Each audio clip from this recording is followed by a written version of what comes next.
Nung isang araw, may bumili ng battery sa akin. Ganito yung binili niya, NS40 na Motolite Gold. Tapos ang sasakyan, Suzuki Jimny.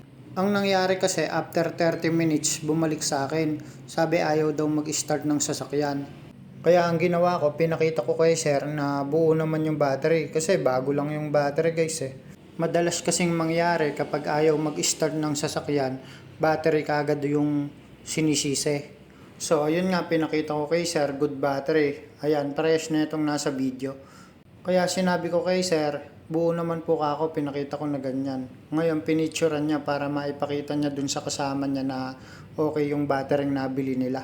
Kadalasan guys, kapag ayaw magtuloy mag-start ng sasakyan, yung spark plug o kaya yung sa kuryente, walang kuryente.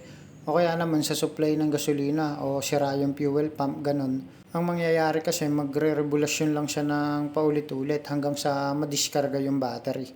Tapos kapag humina na yung battery, mayroong ibang customer na sinisisi na yung battery na mahina daw, hindi daw mapaandar. Nalobat na lang guys yung battery, kakasubok nilang paandarin. Kaya mainam talaga guys, meron tayong battery tester para mapakita natin sa customer na good battery yung nabili nila sa atin. So yun nga, kinabukasan dumaan sa akin yung customer, okay na daw, nag-start na. Ang sabi niya sa akin, yung fuse daw ang problema. Yun lang guys, salamat.